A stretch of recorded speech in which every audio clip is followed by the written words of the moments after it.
Hello and welcome everyone to the daily news analysis of 6th of November 2023. आज की important article one by one देखते हैं। पहला जो है as Andhra Pradesh alters PMAY name centre post 4,000 crore rupees funds on hold. Leave benefits for women in armed forces made uniform. Then tiding over, giving the urban Indian a better life, revenue rebound, much to lose if the Indian veterans in Qatar case fasters. And then a leaf out of New Zealand's voting system, Bhutan king to meet PM today Assam border project on agenda. Then in Malerkotla, a Begum's last wish remain unfulfilled. Then last का जो article है the Zika genome and the insights into the era of emerging outbreaks. Science का page है। First जो है as Andhra Pradesh alters PMAY name center puts 4,000 crore rupees funds on hold. Andhra Pradesh government's decision to add the ruling YSR Congress Party's imprint to the Union government's flagship rural housing scheme Pradhan Mantri Awas Yojana Gramin PMAYG and rebrand it to Pradhan Mantri Awas Yojana YSR are proving costly for the state. Sources said the state government's decision has resulted in the Union Finance Ministry putting a temporary hold on 4,000 crore rupees that Andhra Pradesh should get under a scheme for special assistance to state for capital investment, apart from 1,300 crore rupees in pending PMAYG fund. The funds have not been released despite the state government agreeing to remove its branding and logo from the scheme. For an identical violation of in West Bengal, where the state government rebranded the scheme as the Bangla Awas Yojana, center funds have not been released since 2022. This financial year too, funds were not released to West Bengal for the non-submission of satisfactory compliance of the directive of the ministry. The Union Rural Development Ministry wrote its first letter flagging Andhra Pradesh's violation on July 17, noting that instead of PMAYG, the state government had called the scheme PMAYYSR and used its own logo alongside the Union government's logo. On August 7 and 8, Union Rural Development Secretary Shailesh Singh wrote to Chief Secretary K.S. Jawahar Reddy, noting that the core feature of the centrally sponsored scheme, including PMAYG, are unalterable and funds from the Government of India can flow only if the core features of the scheme are adhered to in entirety. While we do acknowledge the contribution of the state government of Andhra Pradesh in providing state top-up and sand for construction, it is essential to acknowledge and preserve the uniformity of the PMAYG by not altering the design of the scheme which has been approved by the Union Cabinet, Mr. Singh wrote on August 8. PMAYG provides 1.3 lakh rupees for each unit constructed under the scheme. With a 60-40 split in funding from the center and the state over and above this amount, Andhra Pradesh Housing Secretary Ajay Jain says that the state provides a top-up of 70,000 rupees per unit and also free sand for the construction. The state is chasing a target of building 1.79 lakh homes by a deadline of March 2024 when the scheme is expected to be completed nationally. The state had written to the union government proposing co-branding of the scheme, but its proposal was shut down. The next leave benefits for women in armed forces made uniform. Defence Minister Rajnath Singh has approved a proposal to grant maternity, childcare and child adoption leave to women soldiers, sailors and air warriors on a par with the officers. The Defence Ministry on Sunday said the move was in line with Mr. Singh's vision of inclusive participation of all women in the armed forces. irrespective of their ranks. It is said the measure would improve the working condition for women in the military as it would help them balance their professional and family lives in a better manner. At present, women officials get maternity leave of 180 days with full pay for each child. Subject to a maximum of two children, childcare leave of 360 days is granted in total service career, subject to the child being less than 18 years of the age. To women officers, child adoption leave of 180 days is granted after the date of validity of the adoption of a child below 1 year of age, officials said. The extension of leave rules will go along way in dealing with women-specific family and social issues relevant to the armed forces, the ministry said. Then paradigm shift. In line with the Narendra Modi government's commitment towards utilizing Nari Shakti, women's power, the three services have spearheaded a paradigm shift with the inclusion of women as soldiers, sailor, and air warrior, the ministry said.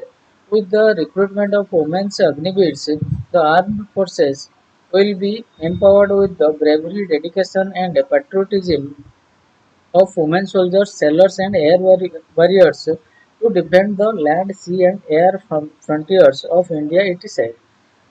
From being operational deployed in a Siachen to being posted on warships as well as dominating the skies, Indian women are breaking barriers in almost every field in the armed forces, the ministry said. In 2019, a significant milestone was achieved through recruitment of women in the Indian Army as soldiers in the corps of military police, city added. Then editorial का person जो है trading tidying over Delhi and parts of the surrounding states of Punjab, Haryana, Uttar Pradesh encountered their annual air quality inflection point. This is the time when the southeast monsoon has receded, and with it, the great draft in the upper atmosphere that normally flush out pollutants from the gamut of anthropogenic activities such as construction, driving, power generation, and the burning of agricultural residue. Through the years, there have been studies commissioned and executive actions initiated to study, acknowledge, and address the crisis. The science is also fairly clear on the relative contribution of pollutants and the limits of corrective interventions in the face of adverse meteorology and a disruption of economic life that this can entail.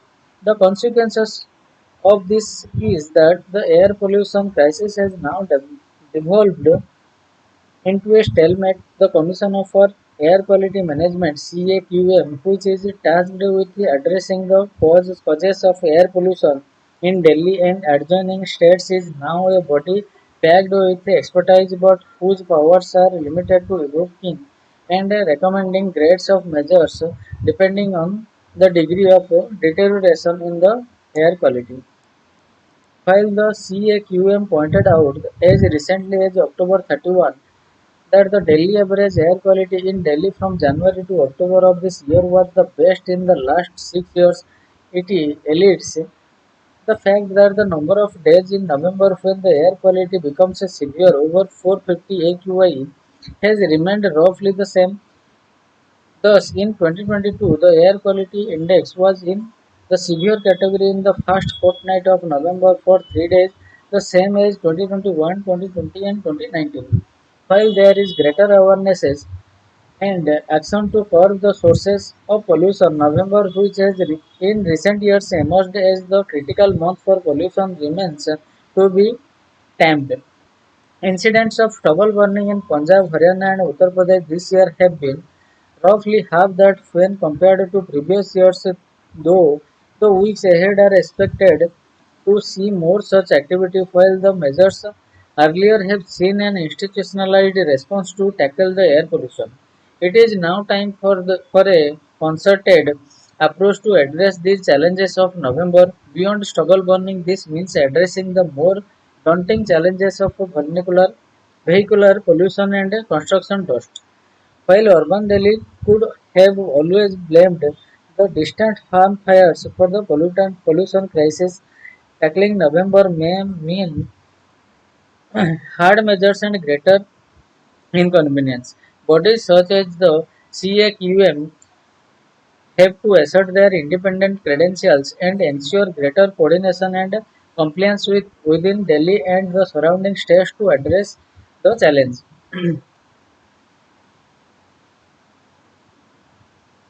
Then giving the urban Indian a better life. The theme of World Cities Day, October 31st, this year was financing sustainable urban future for all. Finances must be channeled in the right direction such that urban features which are being cut short on account of flawed urbanization are checked and in turn cities made livable and safe. It is atrocious that air pollution is taking away over 10% of our life expectancy. A report released by the Energy Policy Institute at Chicago (EPIC) shows that out of the 50 most polluted cities in the world, 39 are in India. Pollution directly affects the health of people, and an average Indian lost 5.3 years of his life expectancy due to this. For the residents of Delhi, it is 11.9 years.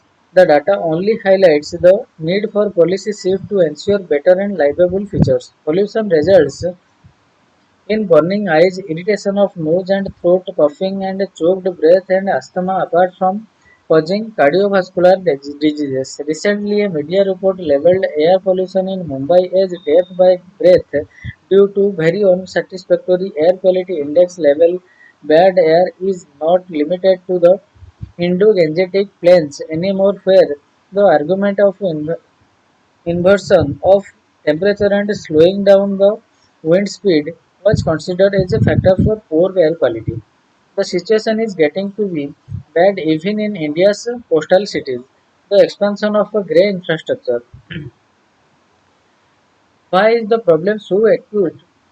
In Indian cities, the overall development strategy of urban development in India, apart from proper execution of enforcement by agencies, needs a paradigm shift. The need now is to turn to sustainable and ecological urbanization. The trajectory of urban development, where the focus is more on real estate development, a widening of roads allowing large fuel guzzling vehicles on them, in turn, squeezing the space meant for pedestrian and redevelopment are the major reasons for increased pollution in the Indian cities.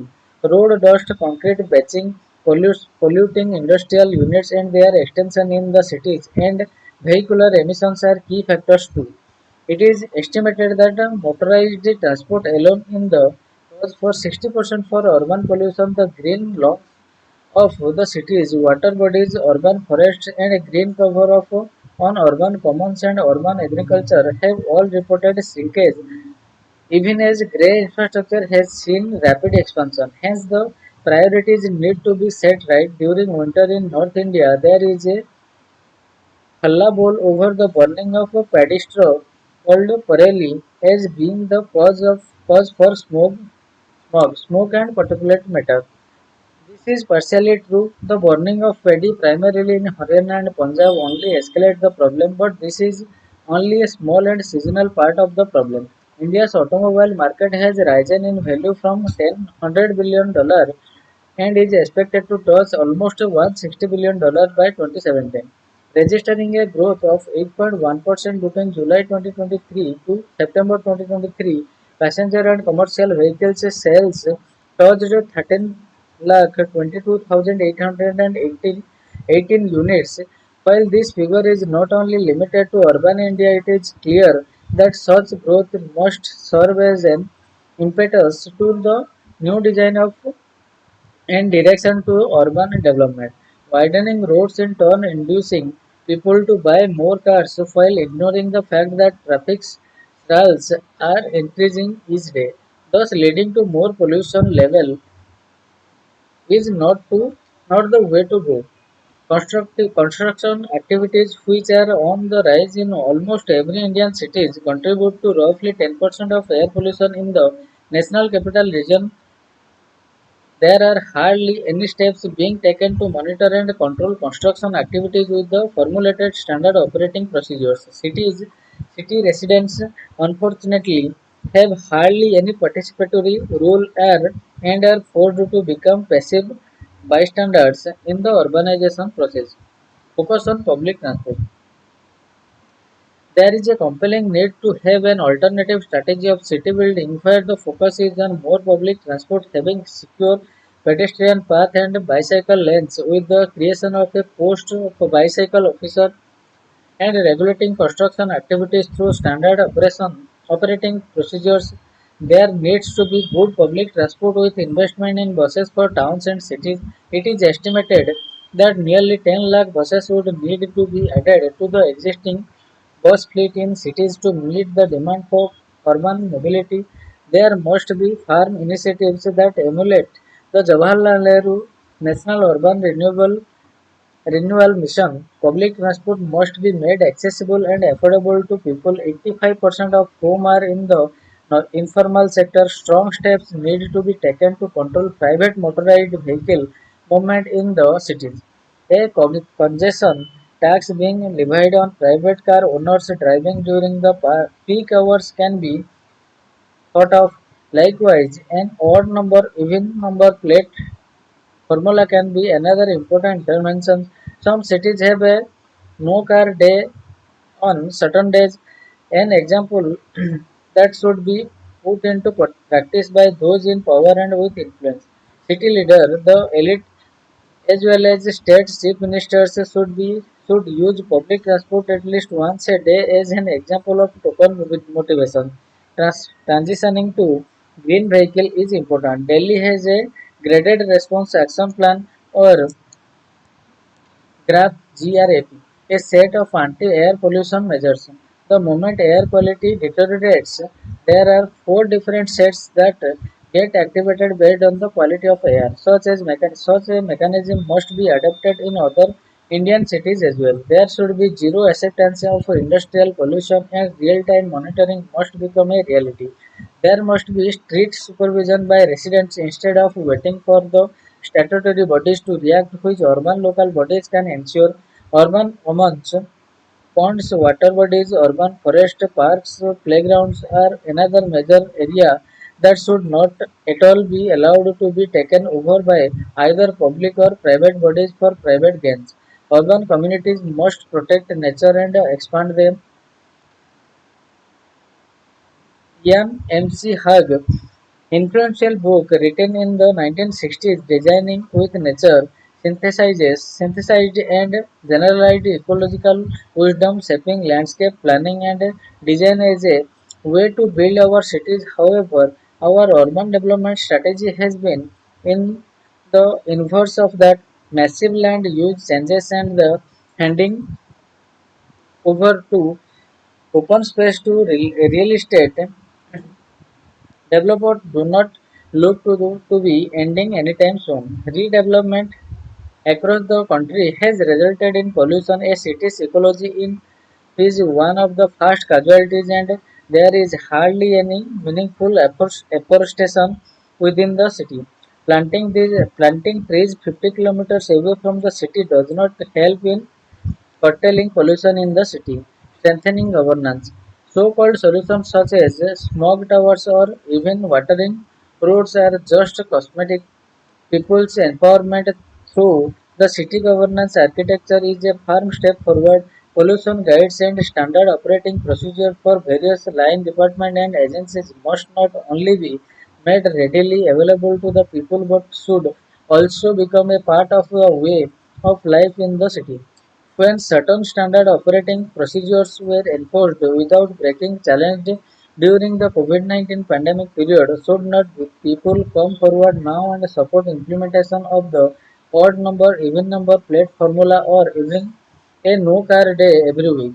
For this to happen, there must be a strong graph-like standard operating procedure. Likewise, the medical fraternity must support the putting out of a public health advisory We cannot afford to let our lives be shortened by reasons such as air pollution. The poor and marginalized are the least contributor to the pollution but are the segment who are most exposed to it and who pay a heavy price. They need a better life. The next revenue rebound.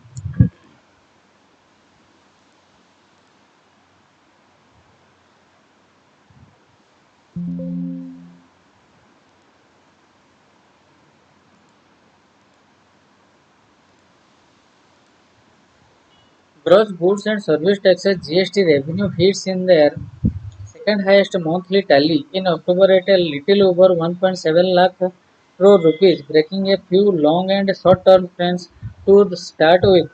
They reflect a 13.4% uptick over the last year's PT, the highest so far in 2023. Moreover, it reverses a persistent deceleration in revenue growth seen through the second quarter of the final financial year. From an average growth of 11.5% between April and June, the rise in GST revenue has slowed to 10.6% between July and September. With the last month seeing 27-month low uptake of 10.2%, the finance ministry shall hope that this growth rate peak of sustains so that its 2023-24 fiscal math gets some buffer from any possible spending or subsidy shocks. Whether they arise from external risks such as fuel or urea prices or internal ones such as pre-election goodies like extending the free food grain program seen over a broader time frame. Last month's mid-year indirect tax collection delay a pattern that the highest revenue were received in April as business closed their books of accounts for financial year-end compliances had propped up this April's kitty to a record of 1.87 lakh crore rupees. The entire bump of in October's revenue stemming from transactions undertaken in September may not be ascribed to consumption spike at the onset of the festive season. Experts believe the Revenue Department continuing crackdown on the non-compliant and a September 30 deadline for settling any disputes that may have arisen since the GST regime's launch in the 2017-18 also played a role. However, there is some indication of a recovery in the domestic demand, while revenues from domestic transactions and services import grew 13%. The revenue growth from import that the finance ministry did not explicitly disclose was sharper at 13.94%. This is not only the fastest uptake in the least 9 months but also marks only the third time in 7 months that goods import revenues have grown. Some of this must reflect a rebound in discretionary demand, even if this may be largely for premium or high-end goods rather than a broad-based bump. If this sustains through the festive season, revenues would hold up even if companies are reporting some weakening of the demand growth in October in consumer goods, especially in rural areas. A new amnesty scheme to settle a limited set of GST demands unveiled last week for taxpayers who failed to appeal them in time may also bolster the kitty as it mandates firms to deposit an additional amount of the disputed levy for consideration. Anyone tracking the trajectory of GST as a high-frequency indicator to access the economy's growth prospect must not lose sight for the such factors.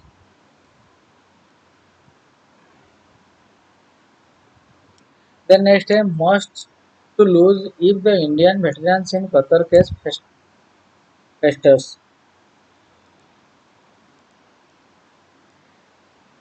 India was presented with a formidable diplomatic challenge on October 26 when eight former Indian Navy officials held in Qatar to unknown charges since August 30 last year were sentenced to death by the Qatari court for first instance. Their families, who were hoping that back-channel efforts might secure their release, now face the most extreme prospect, the death row. The court's sentence left the Indian establishment deeply shocked, as in the Ministry of External Affairs statement, some prima facie assessment can be made. First all, the eight veterans receiving the maximum punishment seems to be an unexpected outcome. Second, the opacity of the charges and the complete secrecy under which Qatar moved from trial to conviction in under 7 months seems to have taken the Indian side by surprise. Hopefully, the passage of the time has allowed the Indian authority to assimilate the full import of the judgment and weigh their options. The company's background its work. The veterans were working for an Omani company, Dahra Global Technology, in an associated vertical based out of Doha. It is understood that that the said vertical has now been shuttered. The company website was deactivated soon after the news broke of the naval official being incarcerated. If business's rivalry has any role to play in the entire saga, its purpose has been singularly achieved. The company and the kind of work was doing since 2009 and 10 needs deeper examinations. The area of expertise of Dohra at Doha was in training the Qatar Emiri Naval Forces QUNF. If we go back a few years, this space was largely filled by uniformly personnel from neighboring countries such as Pakistan and Bahrain. Qatar has a unique demography where expatriate, expatriates and migrant workers make up almost 88% of the population. One of the wealthiest countries today, the Kingdom of Qatar has traditionally enjoyed a warm and cordial relationship with India. This writer is aware of requests made between 2006 and 8 from various levels of Qatari establishment and QENF to provide training for their sailors and junior officers. This was always seen as a vital cog in the wheels of India-Qatar bilateral defense cooperation and foreign policies. However, the incompatible solution and the Indian side dragging its feet possible led to private enterprise filling the gap. By this time, Commander Purnendu Tiwari, over the eight men, a distinguished naval veteran, had created a successful enterprise in Singapore. The time was ripe to replicate the model in Qatar, with due adjustment being made to accommodate security concerns and the culture and milieu of the Cooperation Council for the Arab States of the Gulf (GCC). With leadership and cooperation from all sides, the model became an instant success, providing a valuable second career option for talented officers and the men retiring from Indian Navy. Contrary to speculative reports that have found their way into the disclosure, CDR Tiwari and his team were engaged only in junior level training and had absolutely nothing to do with any submarine project, let alone a classified one. CDR Tiwari was conferred the Pravasi Bharatiya Samman award by President of India Ram Nath Kovind in January 2019 for enhancing India's image abroad. CDR Tiwari is the first Indian Armed Forces veteran to be awarded this honor meant for non-resident Indian and a person of Indian origin. India's defense veterans were delivering a sterling product to the QENF and had blended in with Qatari society. Most of them lived with their families in Qatar, with some family members pursuing their own careers. CDR Tiwari's team, like every Indian among the estimated diaspora of 8 lakh Indians, was contributing its might to building Qatar under the leadership of HRH Sheikh Tamim bin Hamad Al Thani. In my opinion, the veterans had absolutely no interest or incentive in spying or espionage as is being made out in the case against them. But random acts of indiscretion or oversight led to framing of such serious charges may never be known. Since their incarceration In September 2022, India has provided the veterans with the best legal assistance according to the family members. 3 out of 6 charges stop, leading to the sentence. There are just 2 levels left remaining: the legal wrong of Qatar, the Court of Appeals, and Court of Cassation. The Emir has the power to pardon or offer clemency and is known to have exercised this benevolence. Qatar does not have a long history of executing people, but the geopolitical backdrop against which this saga unfolds holds many uncertainties. Most of the 8 veterans are in their late 50s and 60s. Even if the death sentence is commuted to life 25 years, they face the prospect of spending the rest of their lives behind bars. Impact on diplomatic ties. The terrible turn of events could not have come at a more inopportune juncture for the veteran and their families. Dahra global technology in Qatar is no longer a going concern, which means the personnel and their families have only the Indian government to turn to.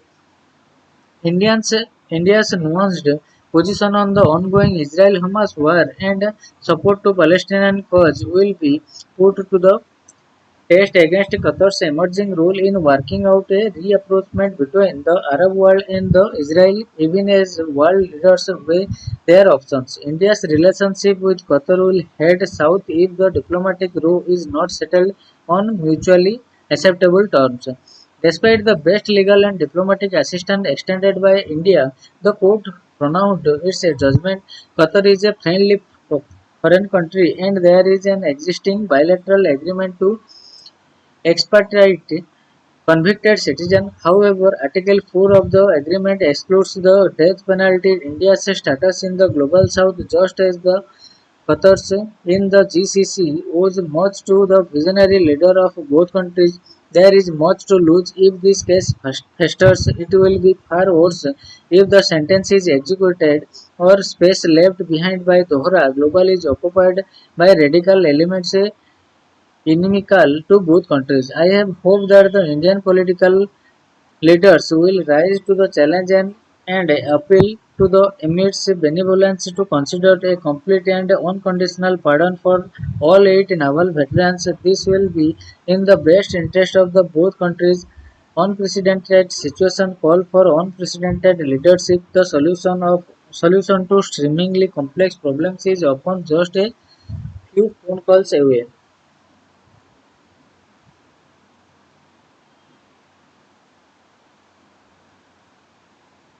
The next, a leaf out of New Zealand's voting system.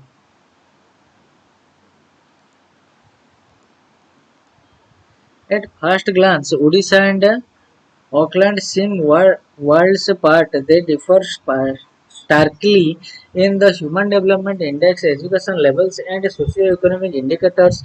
However, if we scrutinize their political behavior, similarities emerge. Both regions simplify.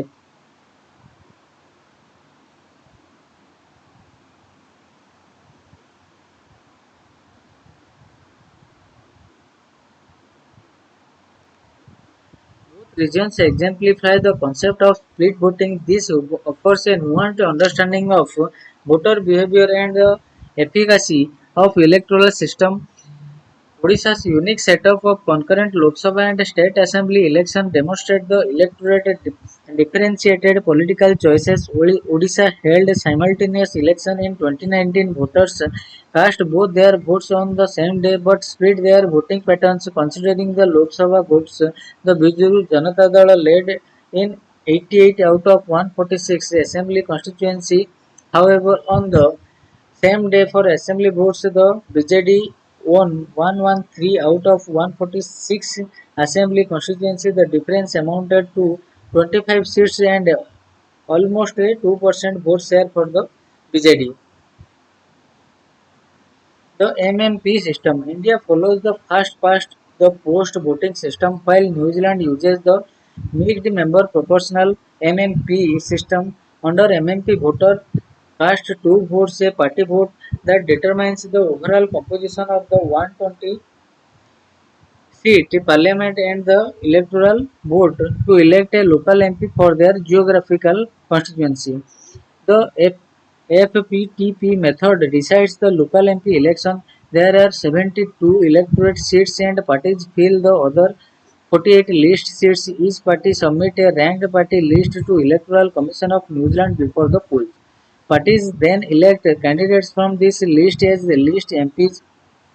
The electoral vote does not alter the overall party representation in parliament. Voter can split their vote, giving both votes to one political party is a double trick. Allocating votes to two different parties in a split vote, the MMP system allows a voter to choose a candidate from a different party if they do not like the local candidate from their preferred party. This choice does not dilute the impact of their vote on their preferred political party's final tally in parliament. This was evident in 2020, the Auckland Central Parliament election. Voters chose Chole Sorbrick, a Green Party candidate as their local MP, yet the same constituency favored the Labour Party in their party vote. Such results confirm the electorate mindful diverse voting patterns as per the Electoral Commission of New Zealand. 31.86% of vote in 2020 were split votes from 27.33% in 2017. Voters in 8 out of 72 electoral seats created switch seats. In a switch seat, voter pick a candidate from one party but giving their party vote to another, meaning the elected local MP comes from a party that does not secure the majority of party voters. In the recent parliamentary election, Auckland Central voters again exhibited the same split pattern. Preliminary results suggest that voters choose Mrs. Sorbic from the Green Party as their local MP but favored the National Party in their party vote. Besides the party vote share for the Labour Party and ACT Party in the Auckland Central electorate was more than three times of their respective candidates' vote share in the same constituency. There were 13 such switch seats. Advantage: the MMP system has its own share of criticism. For instance, it may prompt tactical voting where voters might support a party that they do not necessarily endorse just to keep another party out of power. However, the benefits seem to outweigh these drawbacks. The first benefit is that the split voting system allows for more localized accountability for elected representatives. They cannot just ride a party wave. The second is policy focus. As parties do not need to concentrate on individual candidate winnability, they can emphasize on policies and ideologies to garner parties' votes. The third is that the MMP improves representation for women, indigenous communities, differently abled people and other deprived groups. Before MMP's introductions, New Zealand had only a 21% representation of women in 1993. Now 51% of MPs are women. Maori representation has also risen. Fourth, MMP enhances democracy by letting voters express a diverse range of political preferences without wasting their vote. Every party vote gets counted to determine how many seats a party gets. Fifth, the system provides flexibility, allowing voters to select the best candidate party combination according to their beliefs. Both party and candidates are chosen by voters in a mutually exclusive manner with no effect on each other. Sixth, after introduction of MMP, the average age of the MP in New Zealand has considerably declined. It was 47.3 years in the 2020 election. This has been possible because of the low entry barrier for young politicians. Thanks to the split voting choices in the Indian electoral framework, compulsory voting often curtails the liberty of voters to express their genuine preference. Many hesitate to vote for candidates outside their preferred party or perceived winnable contenders, fearing repercussions on the broader political canvas. A split voting system could offer a solution by allowing voters to choose candidates based on merit while ensuring that their party preference determines legislative composition. The essence of democracy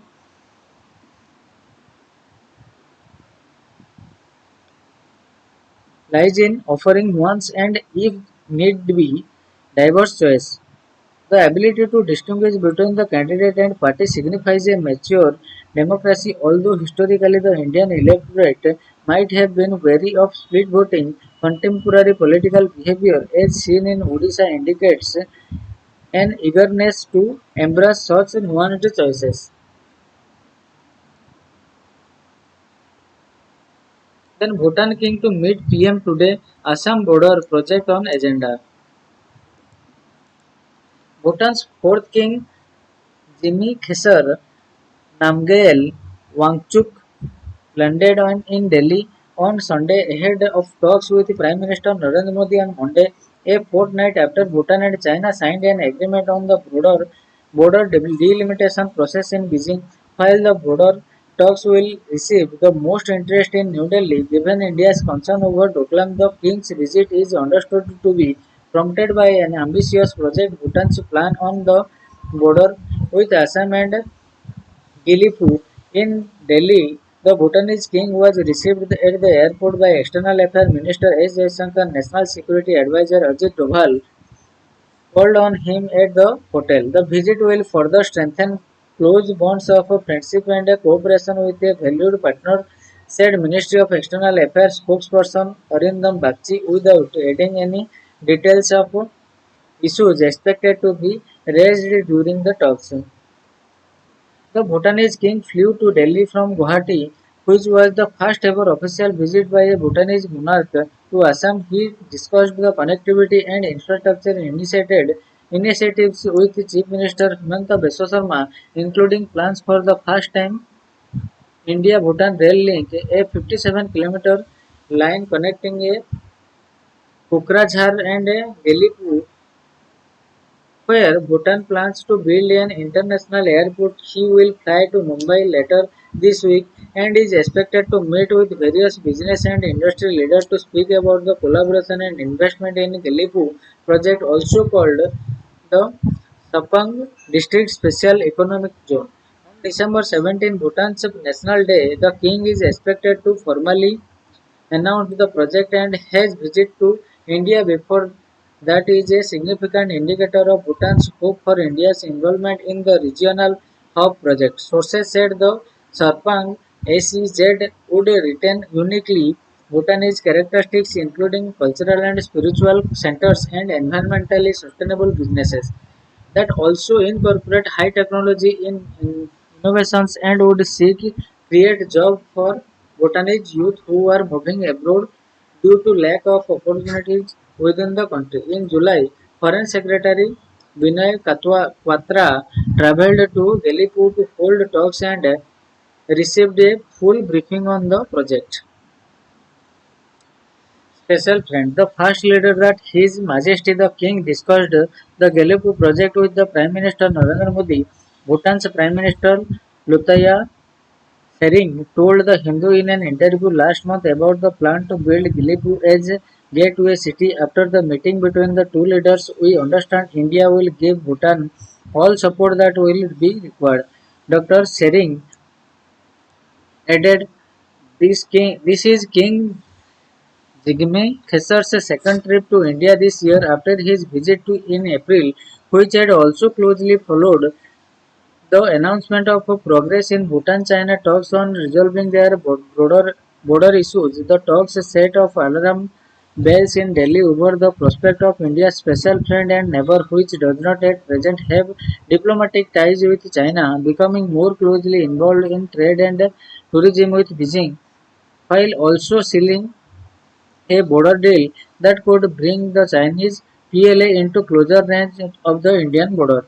Speaking about his visit to Beijing, where he had held 25th round of border talks, Bhutanese Foreign Minister Tandi Dorji told journalists in Thimphu last week that that the pace of border resolution with Beijing had been accelerated in the past few years. New Delhi has not commented directly on the talks, holding only that India and Bhutan are in close touch on all issues and India follows closely all developments with a bearing on national security, and the second royal visit from the Bhutan indicates it is mindful of those sensitivities even as its king seeks new avenues for cooperation in the northeast. In Malerkotla, a Begum's last wish remains unfulfilled.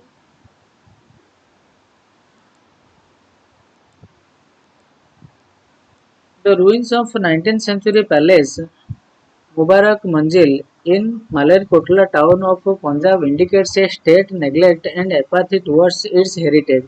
The palace not only has architectural value but it is also closely associated with the sentiments of Sikhs and Muslims. Last week, the 103-year-old Begum Munawar ul Nisa, wife of Malerkotla's last ruler Nawab Iftikhar Ali Khan passed away without witnessing the palace displaying European architectural influences being resorted to its pristine glory. In 2021, the then Congress government had approved the acquisition and conservation of the palace, which gave a ray of hope that it would get a new lease of life. The restoration work is, however, yet to take off. The state government decided to acquire the palace after Begum Nisa wrote to the government stating that the 150-year-old palace was an invaluable heritage property and it was her last wish to see it restored in its original shape. Begum Sahiba was quite optimistic that she would be able to see the palace in its old grandeur. It was her last wish, but it could not happen. She died last week with her desire unfulfilled. Muhammad Mahmud, who was associated as private secretary of the Begums for the past 4 years, told the Hindu, "The palace is in ruins for want of upkeep, which was the result of a family dispute and financial constraint. After the dispute was resolved, Begum Nisa urged the state government to take over the palace and conserve it. She kept one room on the first floor for herself and the rest around 29 rooms were handed over to the government. We all, including the Begum, were hopeful that the government authorities would restore it quickly, but it has been over 2 years yet no restoration work has started. A team of experts visited the palace in 2022, but since then we have heard nothing. Malerkotla's significance in Sikh history has been immense as people, especially Sikh revered Sher Muhammad Khan, former Nawab of Malerkotla, who raised his voice of protest against the execution, breaking alive of the sons of Guru Gobind Singh, Sahibazad Jorawar Singh 9 and Sahibzada Fateh Singh 7 by Wazir Khan, the then governor of Sirhind region in 1705. According to the local legend, Guru Gobind Singh, the 10th Sikh Guru, blessed Nawab Sher Muhammad Khan and the people of Malerkotla that the town would live in peace, pointing out that Sikhs have the almost regard for Malerkotla royal family. Guru Charan Singh Grewal, General Secretary of the Shiromani Gurudwara Prabandhak Committee (SGPC), the body responsible for the management of Gurudwaras, said the government should speed up its efforts restore the palace. The sentiment of the Muslim and Sikhs are attached to Malarkotlas for obvious reason. We want that the government should take immediate steps to conserve this heritage palace, he said. As the demand for the palace conservation has again caught the limelight, Malarkotla Deputy Commissioner Pallavi said that keeping in view the sentiment of people, necessary steps for early restoration of the palace would be taken up. Then last जो article है the Zika genome and insights into the era of emerging outbreaks. The dengue virus and its equally infamous cousin, the Zika virus, together infect up to around 400 million people every year. The Zika virus and genomic studies of it have opened fascinating windows into our knowledge of the infectious disease and its relevance in the context of emerging outbreaks. The Zika virus is a mosquito-borne Herbivirus. Most infections in humans are asymptomatic or with mild symptoms including fever, rash, or joint pains. The Zika virus became notorious during the 2015-18 outbreak that swept through the Americas. The outbreak was characterized by an alarming increase in the number of microcephaly cases in newborn, prompting the World Health Organization to declare it a public health emergency of international concern in early 2016. From Africa, the Zika virus has spread to Asia, Pacific islands, to Americas, and beyond. The disease has of late been in the headlines with multiple outbreaks in the last few years in multiple Indian states, including more recently Kerala and Karnataka. Researchers isolated the virus in 1947 from monkeys from the Zika forest in the Uganda. The first human cases were detected in 1952 in Uganda and Tanzania.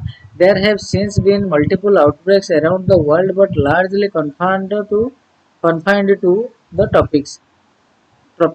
A significant number of insights have come from the Zika virus genome. Researchers sequenced the complete genome first in 2007. It has more than 10,000 bases of single-stranded RNA. The genome is also peculiar; it encodes for a large polyprotein which is further cleaved into capsid membrane prosecu- proce- sorry, precursor (PRN) involved and seven non-structural proteins.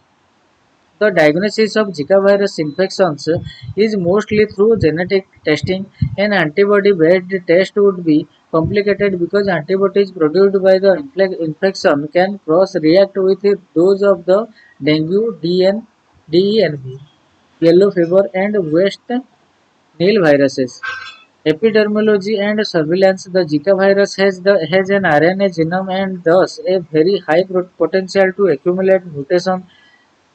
The tools, technique, and modalities we have developed to track the evolution, genetic epidemiology, and molecular underpinnings of transmission and pathogenesis could be extended to Zika virus outbreak as well. Genomic studies have suggested that the Zika virus has two lineages, African and Asian. The lineage that wreaked havoc in the Americas is a sub-lineage with a genome similar to those of isolate from an outbreak in French Polynesia in 2013-14. In a significant example of the usefulness of genetic surveillance plus sequencing, researchers in the US used active surveillance of travelers to uncover a hidden outbreak in Cuba and also established its time characteristics. The work was published in Cell in August 2019. Zika and microcephaly. The small heads of children born to infected mothers has been one of the more alarming complications of Zika virus infections. Earlier, based on studies with mice, researchers had suggested that a mutation in one of the precursors membrane protein called PRM of the Zika virus was associated with the microcephaly. Researchers also suspected that this mutation originated during the outbreak in French Polynesia in 2013 before breaking out in the South America causing microcephaly. However, while the large outbreak in South America was caused by lineage of the virus with the specific mutation, only a subset of the relevant pregnancies resulted in microcephaly. Scientists have since been trying to understand the molecular mechanism that causes microcephaly only in some cases. The Zika microcephaly hypothesis also suffered when researchers recorded microcephaly in Thailand following infections of the Asian lineage of the Zika virus that lagged in mutation. Differences in the prevalence of the microcephaly across geographical areas in Brazil also suggested that scientific picture is incomplete. This said, a study published recently in the Science Translational Medicine and conducted with the primates suggests that the fatal Zika virus infections were associated with heavy viral loads during pregnancy and the viral loads strongly influenced fetal growth. In another recent study in the same journal, researchers again used primate models to suggest that pre-existing antibodies against DENV could worsen the severity of the congenital Zika. Taken together, the findings underscores the importance of a viral load and a DENV infection for the occurrence of microcephaly, making it attractive. Zika virus and dengue or DENV infection are interestingly in their own right in a beautiful demonstration of the interplay between organisms with significant public health consequences. Researchers in Tsinghua University suggested in a recent study in Cell that infections of the two viruses in primates encourage specific microbes to grow on the skin by suppressing an antimicrobial peptide RELM on the skin. These microbes produce acetophenones, which are volatile molecules that could provide a chemical cue to mosquitoes, attracting them toward the individual and supporting forward transmission of the virus. The researcher also reported that administering strategy when food upregulate RELM and reverse this phenomenon. Zika virus and dengue interaction have also been an interesting area of research. A significant body of evidence suggests that a Zika virus infection can significantly increase the risk for severe dengue. Researchers exposed a large cohort of people in Nicaragua to both Zika and dengue one after the other and found that while high level of anti-dengue antibodies were protective, intermediate level due to a prior Zika and dengue infection could significantly enhance the severity of dengue infections. This observation is of great public health significance because Zika and dengue circulate around the planet and could inform the design of the Zika vaccine.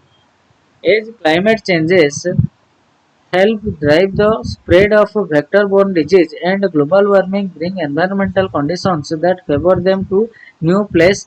Our genomic technologies and such deep insights into the molecular pathogenesis of these viruses will be an important guiding light. So friends, this is all for today and we will meet from tomorrow onwards with new news article from the Hindu newspaper. So till then, thank you. Thanks a lot.